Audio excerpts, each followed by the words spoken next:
요즘 정말 쉴 새 없이 터져나오는 바이럴 영상들 있잖아요. 그리고 또 10대들은 늘 잠이 부족하죠. 이 둘이 전혀 상관없어 보이는데 사실은 아주 깊은 연결고리가 있다면 어떠세요? 오늘 이 시간에는요, 바로 이 디지털 컨텐츠가 어떻게 우리의 잠 못 드는 뇌를 파고드는지 그 비밀을 한번 파헤쳐 보겠습니다. 자, 그러니까 요즘 유행하는 틱톡 댄스, 그리고 밤늦게까지 깨어있는 10대들의 수면 패턴. 도대체 이 둘의 공통점이 뭘까요? 바로 이 질문이 오늘 우리가 탐험할 디지털 두뇌의 비밀을 푸는 가장 중요한 열쇠가 될 겁니다. 첫 번째 섹션은 바이럴의 구조입니다. 도대체 어떤 컨텐츠가 그렇게 순식간에 퍼져나가는 걸까요? 우선 무엇이 사람들의 눈길을 딱 사로잡고 공유 버튼을 누르게 만드는지 그 바이럴의 법칙부터 한번 자세히 들여다보겠습니다. 지금 화면에 보이는 이 표를 좀 보시죠? 이게 바로 요즘 가장 핫한 트렌드들이에요. 마이 리액션 웬 같은 거 아시죠? 아, 이거 완전 내 얘기인데 싶은 그런 유머로 공감배를 형성하거나 아니면 아예 헐시추르트처럼 좀 논란이 될 만한 주제를 툭 던져서 시선을 끄는 방식이죠. 심지어 그냥 좋은 음악 하나가 이거 뭐지? 하는 새로운 발견의 즐거움을 주면서 트렌드가 되기도 합니다. 자, 이 모든 것들의 공통점이 뭘까요? 바로 우리의 감정을 건드린다는 겁니다. 근데 여러분, 이런 바이럴 현상이 그냥 우연히 일어나는 게 절대 아니에요. 지금 보시는 것처럼 틱톡이랑 유튜브는요, 완전히 다른 생태계라고 할 수 있습니다. 컨텐츠가 퍼져나가는 속도나 방식, 그리고 성공 공식까지 각 플랫폼은 자기만의 아주 뚜렷한 패턴을 가지고 있거든요. 자, 이 차트를 한번 보세요. 정말 극명하게 보여주죠. 특정 기간 동안 트렌딩 틱톡 영상에 대한 검색량에 바이럴 유튜브 영상을 그냥 압도해버렸습니다. 이게 뭘 의미할까요? 네, 사람들은 틱톡에서는 짧고 빠르게 유행하는 걸 막 적극적으로 찾아보는데 유튜브에서는 뭔가 다른 종류의 컨텐츠를 기대하고 있다는 거죠. 바로 이 지점이 정말 흥미롭습니다. 틱톡이 그 짧은 순간의 미학을 추구한다면 유튜브의 알고리즘은요, 놀랍게도 정반대의 것에 보상을 해주고 있었어요. 그게 뭐냐? 바로 길이입니다. 이거 정말 놀랍지 않나요? 분석 결과를 보니까 유튜브에서는 1시간이 넘는 아주 긴 영상들이 오히려 검색 결과를 장악하고 있더라는 겁니다. 이건 그냥 시간 때우기용이 아니라는 거죠. 어떤 주제에 대해서 아주 깊이 파고들고 싶어하는 시청자들의 그 숨겨진 수요가 여전히 엄청나게 강력하다는 증거입니다. 자, 두 번째 섹션입니다. 조회수의 심리학. 그럼 우리가 무심코 클릭하고 또 공유 버튼을 누르잖아요. 그때 우리 뇌 속에서는 대체 무슨 일이 벌어지고 있는 걸까요? 특히 Z세대에게 영상은 이제 단순한 오락 그 이상입니다. 여기 이 학생의 말처럼요. 흥미로운 영상이나 애니메이션 같은 건 지루한 글자보다 훨씬 더 재미있게 지식을 얻게 해주고 또 집중력도 유지시켜주는 아주 강력한 학습 도구가 된 거죠. 생각해보세요. 매일같이 정보가 홍수처럼 쏟아지잖아요.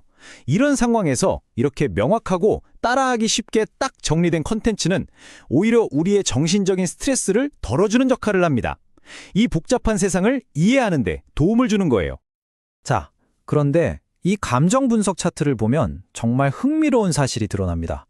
특히 환경 문제에 대한 영상을 분석해 봤더니 두려움이라는 감정이 무려 58%로 압도적인 동력이었어요. 놀랍죠?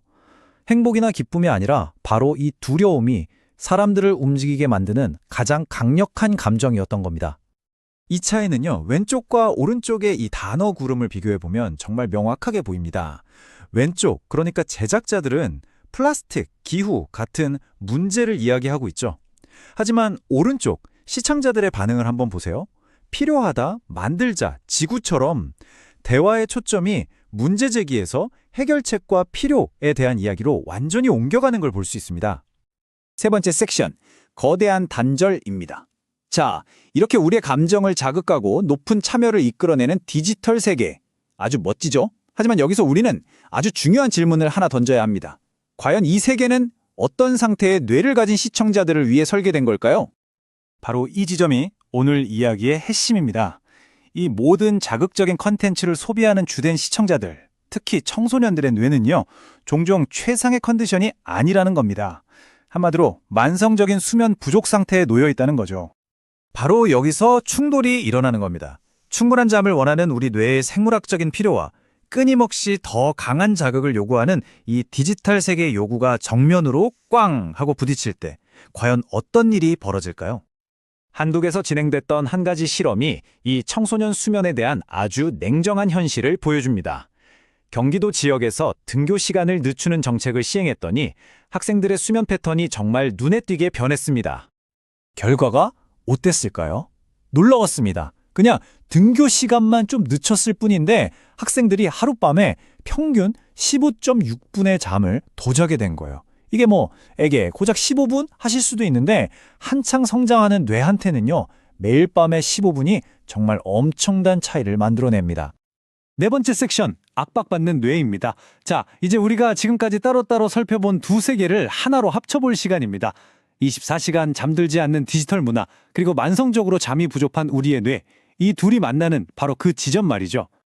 여기에 정말 거대한 모순이 있습니다. 잘 생각해 보세요. 디지털 세계는 우리 뇌에게 끊임없이 집중하고 또 감정적으로 강하게 반응하라고 요구합니다.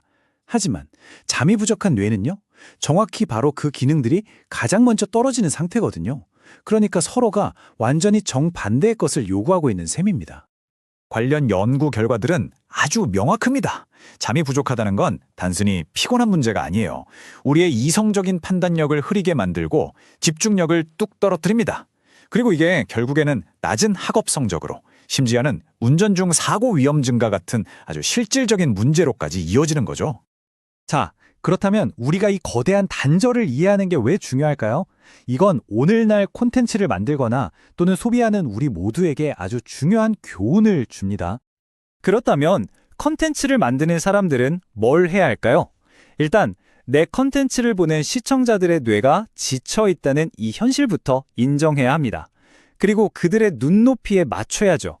예를 들면 트렌드를 활용해서 좀 익숙한 느낌을 주거나 귀에 쏙쏙 박히는 오디오를 쓰고 또 AI 같은 기술을 써서 더 빠르게 콘텐츠를 만드는 식으로요. 훨씬 더 똑똑한 전략이 필요하다는 이야기입니다. 결국 핵심은 이겁니다. 아무리 잘 만든 디지털 콘텐츠라고 해도요, 그걸 소비하는 사람의 현실, 특히 그들의 뇌 상태와 절대로 분리해서 생각할 수는 없다는 겁니다. 이 모든 분석은 우리에게 마지막으로 아주 묵직한 질문 하나를 던집니다. 우리는 사람들의 클릭을 단 한 번이라도 더 받기 위해서 콘텐츠를 최적화하는데 정말 엄청난 노력을 쏟고 있잖아요? 그렇다면 이제는 반대로 그 콘텐츠를 소비하는 우리의 뇌를 위해서 우리의 현실 세계를 최적화해야 할 때는 아닐까요?